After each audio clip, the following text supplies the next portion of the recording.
Hello everyone, my name is Molly, and today we are here to talk about Riverdale Season 2, Episode 5. I could go on a whole rant for like 20 minutes about Episode 5, and I think that's what I'm gonna do. So, be prepared for a very ranty, very upset, and very energetic episode talk, because that's what this is. This episode, guys, I came up and I was just like fuming, and like my parents were like, "What's wrong with you?" And I was like, "I can't deal with this," and I went on this whole rant, and they probably had no idea what I was talking about because like they don't watch the show, so they don't know the characters, but I just went on this huge rant. So yeah, it was just a very, very frustrating episode, and I will get into the details of why I am so frustrated later on in this video. Also, this episode was really dark and just really screwed up, like, on so many levels. You do have to watch the episode to continue on with the season,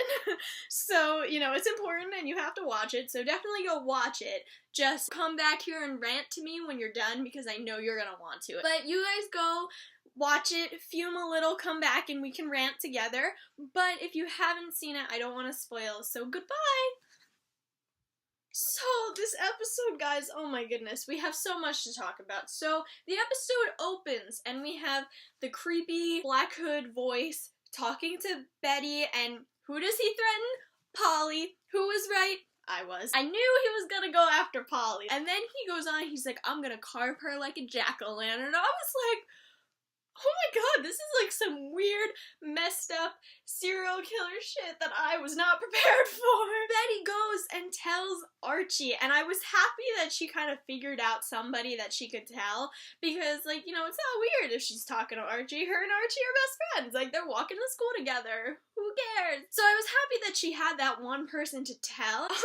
So we go to Southside High, and the Serpents are building a freaking pipe bomb to put, like, on the north side or something like that. And I was like, seriously? A pipe bomb? Like, really?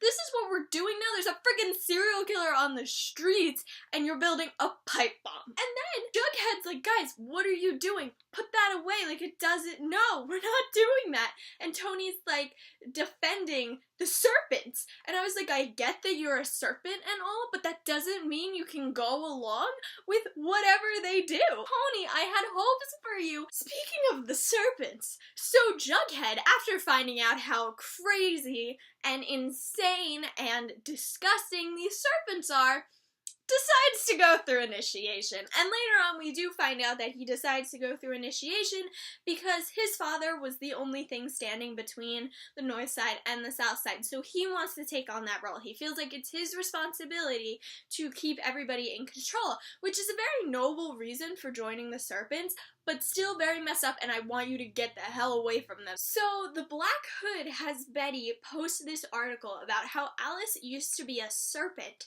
and how she got in trouble with the law and all this stuff, and I found that very interesting, and I really want to learn more about that storyline, so I hope we talk about it more in the future. Jumping back to the Cooper house, Alice ends up accusing Betty of writing the letter that the Black Hood wrote to her herself. Like, she just decided to do it because her and Jug were bored, so they wrote this letter supposedly from the Black Hood, and I was like, oh my god, Alice, that's so messed up. Like, I love Alice's character. She's a crazy bitch at times, but I love her.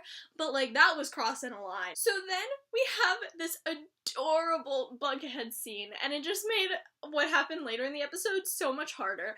But we go to Pops, and Bughead is there, and they have this really cute little kiss scene, and they're just really, really sweet, and I love them so much. And then they talk about how they want to run away together where there's no north side and no south side, and then Betty's like Romeo and Juliet, but with a happy ending, and I was like, oh no. Freaking douche Nick, I hate that bitch. He goes and just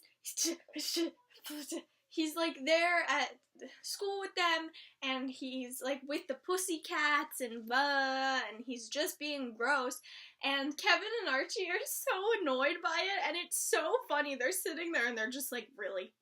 This is really? And then Cheryl comes in and she starts flirting with Nick, and it's so sad because like I felt like they were gonna be perfect together, because Cheryl's like the town bitch and then this kid seemed really douchey and annoying, but like not in a horrible way, just like douchey and annoying. So I thought they were gonna be perfect.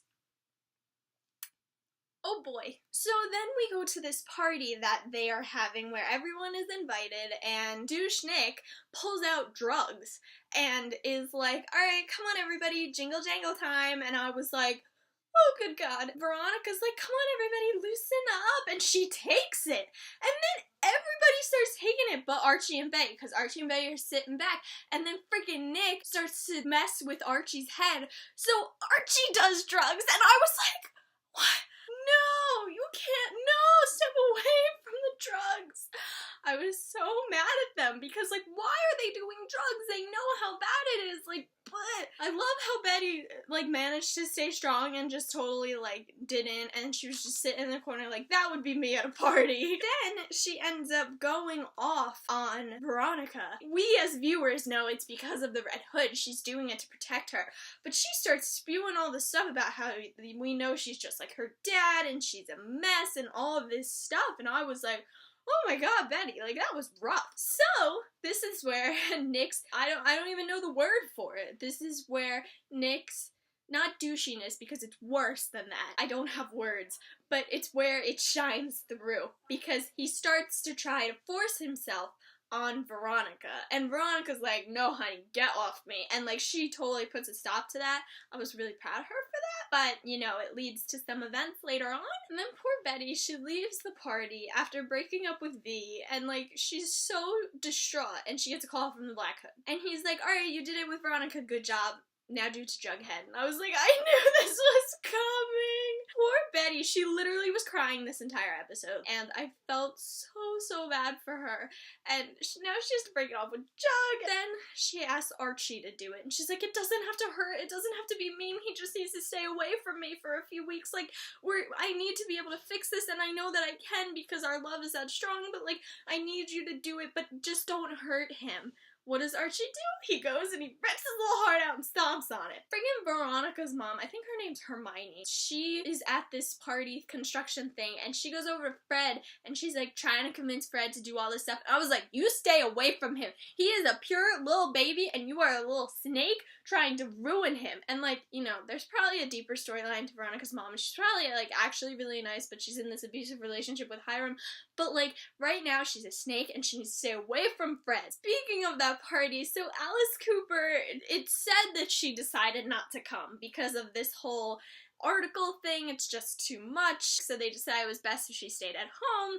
And then she makes this grand entrance. She's in this romper with like it's very low cut, very short. She has this snake necklace on, basically the new Taylor Swift. Awesome, and I was so happy. And then she's like, oh, shove it, Hal. And I love Alice Cooper. So now we're back to the Bughead breakup, and like I knew it was coming, and I was just so distraught by it. So Archie goes over to do it, and Archie, before he can do it, finds out that Jughead has decided to join the Serpents, and this is a really big betrayal for Archie because these Serpents have been coming after him, and Jughead's just turning around and going to join them, and Archie's like, what the hell, man?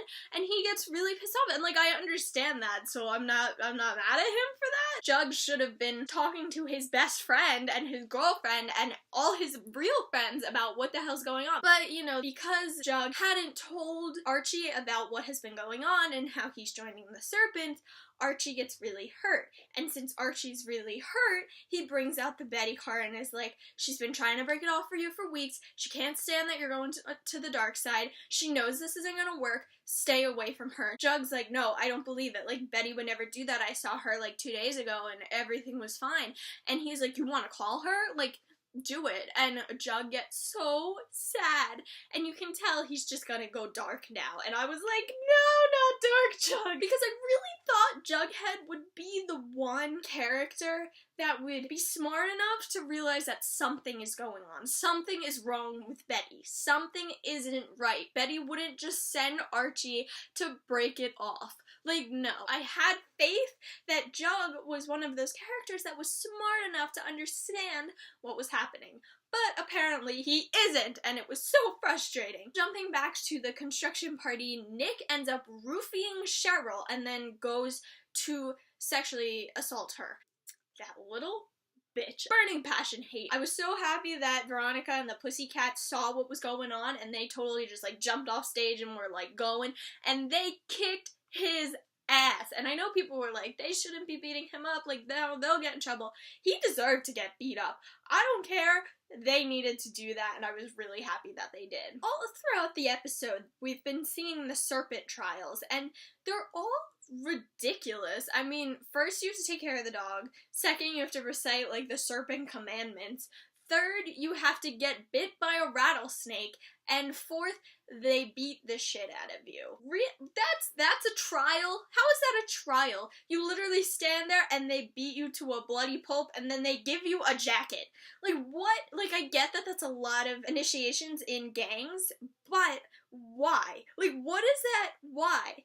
What does that accomplish? I feel so bad for Betty, honestly, like, and this is what pissed me off so much this episode, is that, like I said before, she literally has been crying the entire episode. She always looks sad, she doesn't talk to anyone, and nobody says anything. Like, I get that Archie knows already, so obviously he's not gonna say anything, but Veronica never says anything, Kevin never says anything, the Pussycats don't say anything, Jug never says anything, and like, she was off all episode, and nobody said anything, and that's what really pissed me off, was that these people are supposed to be her friends, and Betty would be there for them in a heartbeat, and that they didn't even realize that she's been crying for like 72 hours. Like, that's ridiculous to me. Obviously something is going on. She can't tell them, but it would have been nice if somebody was like, Betty, you seem quiet, like, are you okay? Then we jump back to Cheryl, and she's like, you can put your cape away, Archie, the Pussycats already saved me.